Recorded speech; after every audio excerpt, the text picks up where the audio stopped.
Hello everyone, coming to next point of our topic AIDS.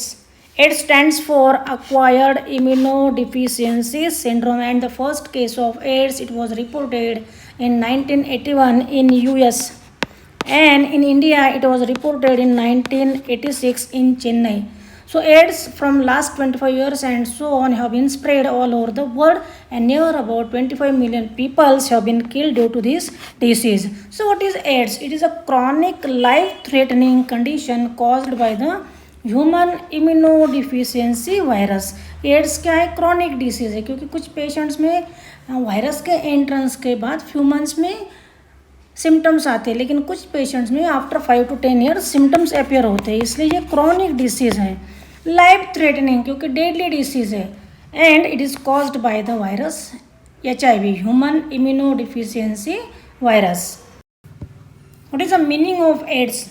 AIDS means deficiency of immune system acquired during the lifetime of an individual, and it is not a congenital disease. कि AIDS acquired disease है. क्यों acquired disease है? क्योंकि persons के lifetime के वक्त ये disease उसे होता है. इनबॉर्न डिसीज़ नहीं है, कंजेनिटल डिसीज़ नहीं है. और यहाँ पे जब HIV वायरस इन्फेक्ट करता है किसी पर्सन को, उस वक्त ब्लड में एंटर करने के बाद ये जो वायरस है इनमें मैक्रोफाजेस इनमें फर्स्ट अटैक करता है, इनमें इन्फेक्शन करता है, और बाद में मैक्रोफाजेस से ये वायरस रिलीज़ होके ब्लड में जो टी लिम्फोसाइट्स होते हैं उनमें भी एंटर करता है, उनको भी इन्फेक्शन कॉज करता है. और टी लिम्फोसाइट्स में रेप्लिकेट होने के बाद टी लिम्फोसाइट्स क्या होते हैं, यहाँ पे डिस्ट्रॉय होते हैं, और टी लिम्फोसाइट्स का जो नंबर है वो कम होते जाता है ब्लड में. Like such way it is responsible for weakening of immune system as the T lymphocytes in the blood get reduced due to the viral infection. So what is meant by syndrome? Syndrome means a group of symptoms. कि ads patient में HIV infection के बाद कुछ symptoms appear होते हैं, जैसे कि fever, chills, diarrhoea, weight loss, swelling of lymph nodes, etc. That is nothing but the syndrome and group of symptoms. So what is this HIV? HIV is a retrovirus and it have an envelope which encloses the RNA genome. की ये retrovirus है, envelope virus है, और envelope के अंदर उसका capsid protein होता है. कैप्सिड प्रोटीन के अंदर वायरस के RNA मॉलिक्यूल्स होते हैं जो उसका जीनोम है. So here see the diagram where you can easily observe the anatomy of this virus. So this is the envelope of the virus which is made up of lipid and protein, and it have various spike proteins, and these proteins help the virus to attach to the plasma membrane of the macrophages and T lymphocytes. So here remember these proteins which helps the virus to attach to the plasma membrane of the immune cell, such as GP120, then GP41, etc. So this is the envelope, sorry, this is the matrix, and this matrix possesses the P17 protein. So here is the capsid of the virus,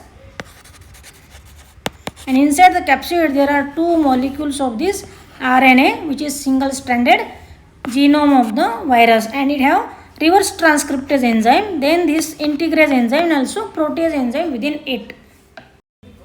Now mode of transmission of HIV, it is transmitted through sexual contact with infected person, then by transfusion of contaminated blood and blood products. किसी infected person का blood healthy person को दिया जाता है, तो उस वक्त उस हेल्दी पर्सन को HIV इन्फेक्शन होने के चांसेस होते हैं. By sharing infected needles as in the case of intravenous drug abusers, की जो ड्रग्स लेते हैं वो इन्फेक्टेड पर्सन के सीरीज शेयर करते हैं, तो उन्हें एड्स होने के चांसेस होते हैं. From infected mother to her child through placenta, कि कोई इन्फेक्टेड मदर है तो उस इन्फेक्टेड मदर के बॉडी फ्लूइड से HIV वायरस जो है चाइल्ड में प्लेसेंटा थ्रू एंटर करता है, और that child also get suffer from the disease AIDS. So which are the high risk people for AIDS disease?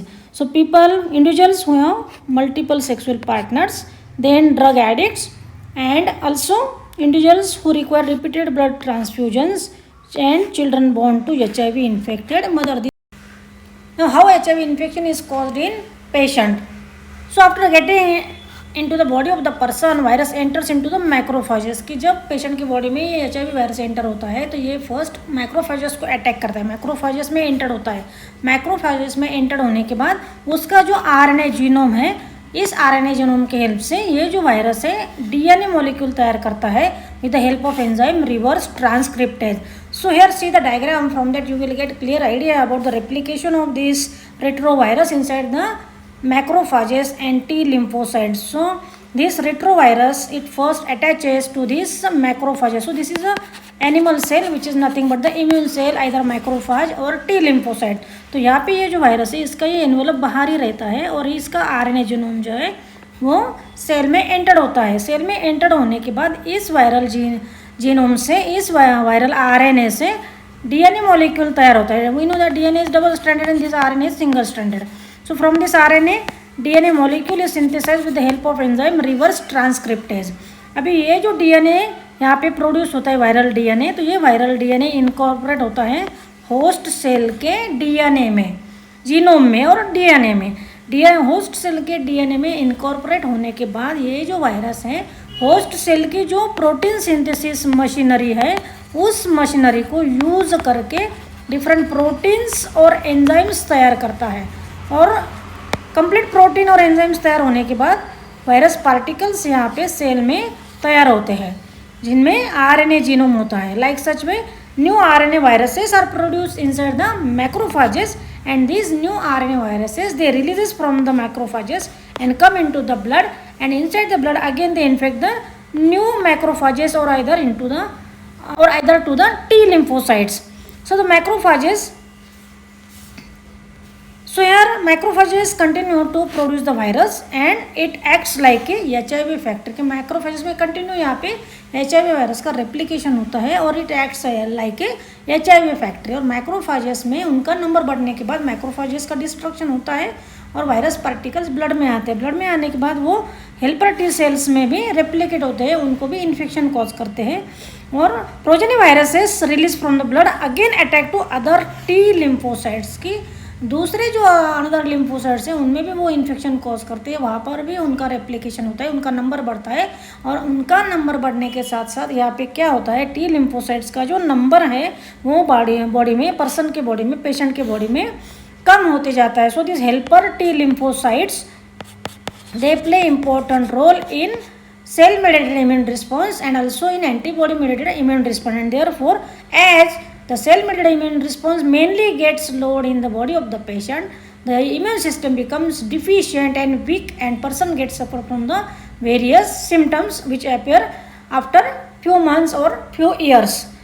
So the persons during this period, so जब infection बहुत ज़्यादा person के body में फैलता है और वायरसेस पार्टिकल्स का number increase होता है, उस वक्त पर्सन में डिफरेंट सिम्टम्स दिखाई देते हैं, जैसे कि fever, recurring fever, diarrhoea, weight loss, night sweat and then also swelling of lymph node is observed in the patient.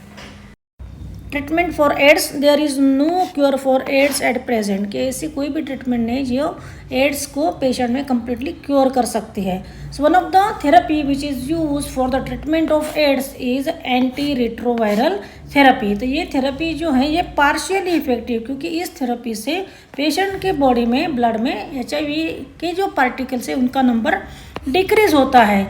और ये जो ड्रग्स है ये पेशेंट का लाइफ एक्सटेंड कर सकते हैं, प्रोलॉन्ग कर सकते हैं, but they can not prevent the death of the patient and therefore AIDS is a deadly disease. Prevention of AIDS, we know that there is no cure for AIDS at present and therefore prevention is best to avoid the disease in human society. So in our country, the National AIDS Control Organization, that is NACO, and other non-governmental organizations are educating the people about the AIDS and thereby helping the people to prevent from this disease. So WHO also has started programs to prevent the spreading of disease in human society. Then when blood transfusion is carried out, at that time in blood banks, blood should be screened whether it is HIV positive or not, or positive sample should be disposed of and the HIV free sample should be transfused in the healthy people.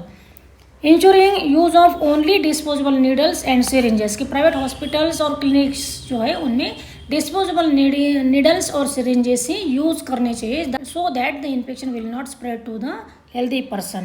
Advocating safe sex and also the regular checkup of HIV in susceptible populations, की जो high risk group है उनका regular HIV के लिए checkup होना important है। Controlling the drug abuse की जो इंट्रावेनस ड्रग्स लेते हैं और नीडल शेयर करते हैं उनमें HIV इन्फेक्शन होने के चांसेस ज़्यादा होते हैं, इसलिए controlling drug abuse is one of the most important preventive measure for AIDS. So this AIDS patient they need the help and sympathy instead of being shunned by the society कि ये जो patients है उनको other people की help होना और उनकी sympathy मिलना ज़रूरी होता है और they should not be isolated from the society because AIDS do not spread through physical contact, it only spreads through the body fluids.